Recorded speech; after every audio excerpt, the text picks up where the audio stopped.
I am answering 36 questions to fall in love, and this is question number 11. Okay, we're gonna be here for a while today.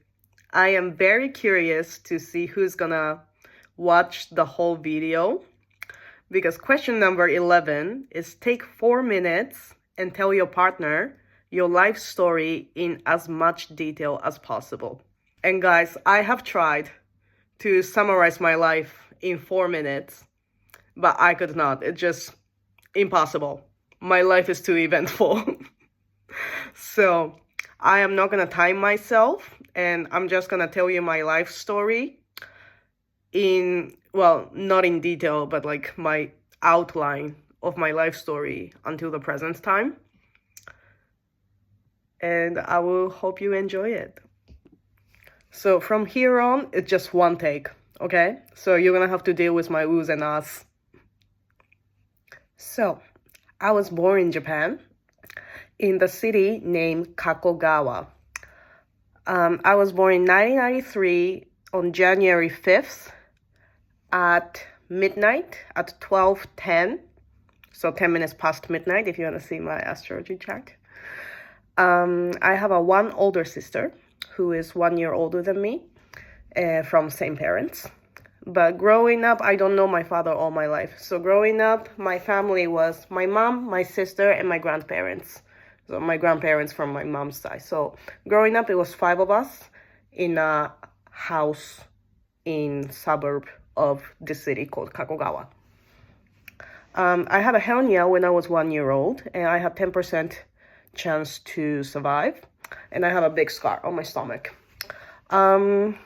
Elementary school in Japan is from the age of 6 to 12, more or less. So we have 6 years of elementary school.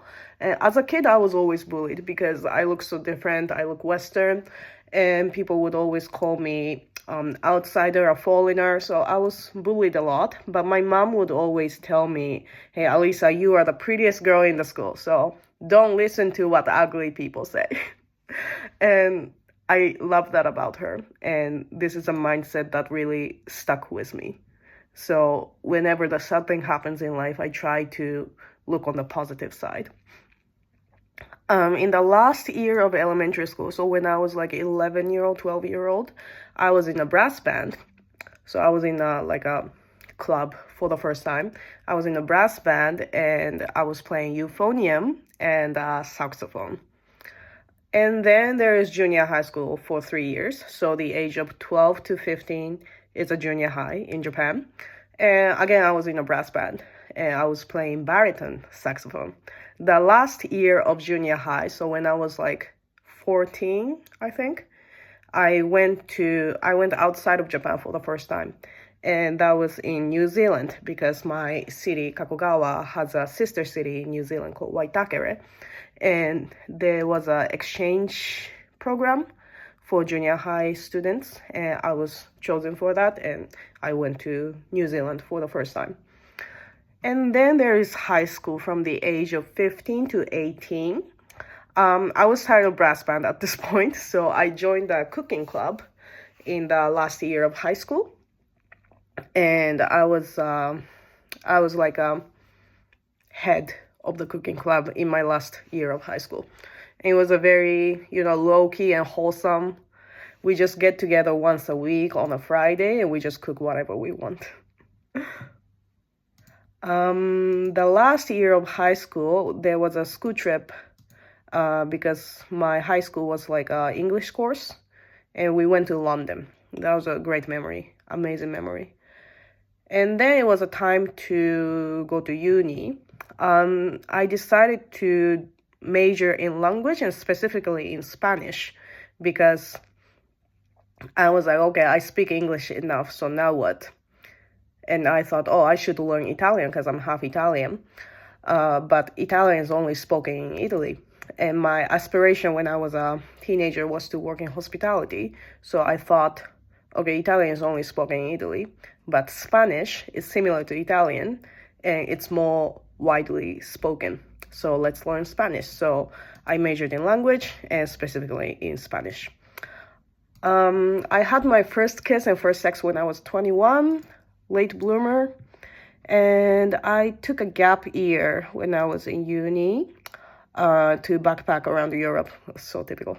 Backpack around Europe. And that was 2014. And I went to 18 countries in Europe in the course of like 6 months. This is the first time I met my Italian family. Very dramatic story.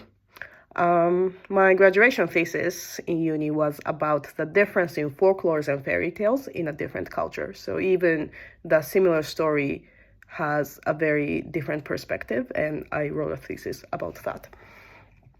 My first job was as a translator in this engineering company in Hiroshima. So I had to move to Hiroshima and like get a training there. I left this job in 1 month because they told me that they don't have a position for me anymore as a translator and I have to become an engineer. And I was like, no, not doing that. So I left this job in 1 month and then I moved back to Kyoto because I loved Kyoto so much during my uni days. And this was I moved into my first shared flat, like it was like a shared house. And there I worked as an operator in a hotel. So I was the person who picked up the phone call for the hotel.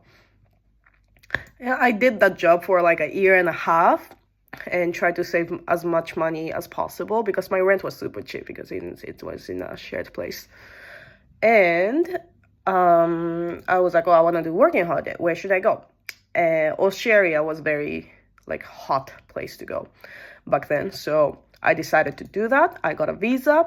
And before going to Australia, I did a Southeast Asia. So I went to like Thailand, Myanmar, Cambodia. And I spent a new year in New Zealand. So like I visited New Zealand again after like 10 years since my first visit. And then I flew to Australia. First I landed in Melbourne, trying to find a job in Melbourne. It didn't work out, like it was too crazy to find a job. And then I got this job in a resort island called Tangalooma in a Moreton Island. And I was working there as a tour guide / interpreter. That was a great job because I was basically living in a resort where there is a beautiful beach and there is like a pelican visiting us every day and just very nice view. And I was dating this Australian guy back in the mainland. And that was a great memory. And so I did that job for 6 months because with a working holiday visa, you can only work for 6 months. And I had to leave. Like I wanted to stay longer, but with a visa restriction, I had to leave. So I had to leave and then I was just traveling along the Australia. So like this Moreton Island is like a little bit outside of Brisbane. So I decided to travel up to north. So I went to like all the way to the north of Australia with a workaway platform. So I stayed in like a different hostels, like few different hostels with an exchange of accommodation. So I did that, and while I was doing that, oh yeah, so remember I was working in a resort island, right? And in that resort island, sometimes cruise ship would coming in. And I was like, oh, I want to do that. Like that was always in the corner of my head. And I was looking for a cruise ship job. And the Cunard was looking for a Japanese speaker because they were going to do their first Japanese cruise. And I applied to that and I went through all the interview. And while I was like doing my north trip in Australia, I got a job on a cruise ship as a waitress. Like this was like my dream job and I was super hyped. And I was like, yes, I would do that. And after my working holiday visa has expired, I have went back to Japan to my family home just to figure out all the paperwork that's necessary for the cruise ship job. And I went to work on Queen Elizabeth as a waitress, and my contract was for 6 months. And while I was working there, my mom, she had a cancer when I was a teenager, when I was in junior high, and her cancer have came back while I was staying in Australia. And while I was on the cruise ship, she told me that she had diagnosed as a terminate cancer, and that was like 3 months in. So this was the time that I had a biggest mental breakdown, the darkest time of my life, because I was away from her. I was worried to death. Like, we never knew when her time is gonna come. And she was like, I don't think I can make it until the end of your contract. Like, you're gonna have to come back. So I decided to leave the ship after like 3 months, and I went back to Japan. And I stayed with my mom until her time was there. So she died in 2019 in August.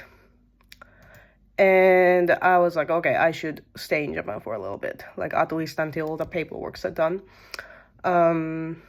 So I got another job in Osaka as a receptionist. So I was working in a hotel as a receptionist. And while I was working in the hotel, my family home caught a fire, because in my family home, it was my grandma and grandpa and my mom's sister, so my aunt, was living there. And they were not doing very well. And my family home caught a fire, and my grandpa died in that fire. So in the course of like half a year, my mom died, and my grandpa died, and my family home caught on fire. So that was like a biggest tragedy of my life. And right after that, so my family home caught on fire 2020 in January. So right after that was COVID. And I was working in a hotel, so my work put me into paid leave because they didn't need a lot of people to work, which was a blessing because I could have a time for myself. And that was the time that I really started to do a self-improvement, because I was like, I am lost in life. Like, I don't know what to do. So I was not working for like 6 months during that paid leave. And my hotel, after like a 6 months, they were first paying me like 80% of the salary. But after a while, they decided to cut the paid leave to 60% of the salary. And I was like, okay, I'm done with this. Like, I rested enough. So I got a new job in Osaka as an office assistant in a co-working. So I was like a receptionist slash secretary. And that job was like crushing my soul. Like, it was like a very Japanese office environment. Like, they expect you to work overtime, and like there's so much work to do. And I was like, I cannot do this any longer. And after like 8 months of doing that job, I was like, I need to escape. Like, I need to travel again. But obviously COVID time. So I was like, how can I start traveling again? And in a corner of my head, I was like, I always wanted to restudy Spanish because I didn't manage to get to a good level while I was learning Spanish in my uni. So I was like, oh, how about I go to Spain as a student? And I did exactly that. So I decided to go to this school in Barcelona. So I went to Barcelona in 2021. That was around June, like summertime. And I stayed in Barcelona for about a year. Amazing time. And while I was staying in Barcelona, I met a lot of nice people, made a great friends. I was dancing almost every week. And I got a job offer from another cruise ship company Viking cruises as a guest services. And I was like, okay, great. So I would be a student for a year, and after that, I have a job lined up. And so my time in Barcelona was over, and I went back to Japan to sort out my stuff and do like a paperwork. And, in Barcelona, I met a lot of people a lot of like Latina, who got a European citizenship because they went back to like a family tree. And actually, when my mom died, I was keeping the marriage certificate from Italy of my mom and dad. And in my birth certificate, my father's name is in there. So I brought that two documents to Italian consul in Osaka, and they issued me an Italian passport. So I was like, okay, great. So now I'm a European citizen. But I went to work on a cruise ship anyway. I did 2 contracts on this cruise ship. So one contract is 6 months. So I worked for 6 months. I had 2 months vacation, and then I worked another 6 months.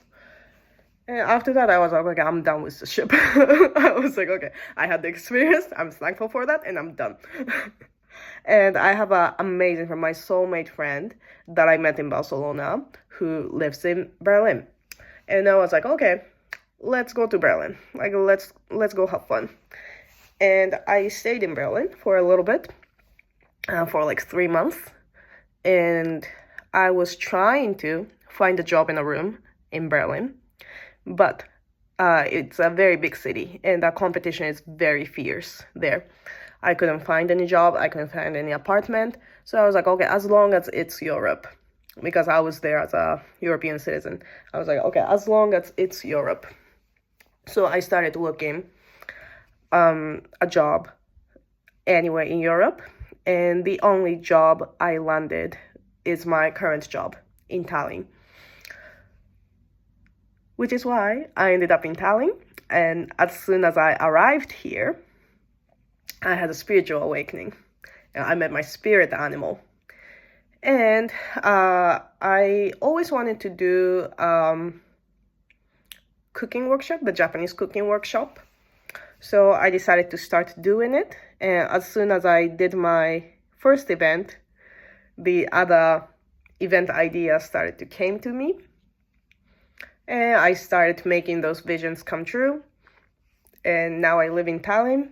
I have a full-time job, and I am making a lot of events on the side. And honestly, I have never been happier. I am so happy, and I am so in love with my life right now. It's a still big journey ahead, and I'm aware of that. But I never thought that I would reach such a happy place. So I am very thankful and grateful that I ended up in Tallinn. Obviously, I still don't know how long I'm gonna stay here because I'm not very good at staying in one place. But right now, I have no reason to leave. And I'm just so excited to see what else the life has to offer. And as you know, I started posting more on a social media. So I'm looking forward to see what's gonna happen and share that with you. If you watched the whole thing, thank you so much for that. That was a long overdue. I hope you're having a great day. Take care of yourself well. Just remember, you are lovable, loving, and loved. If no one is gonna say it to you, I will say it for you. I love you. Okay. See you.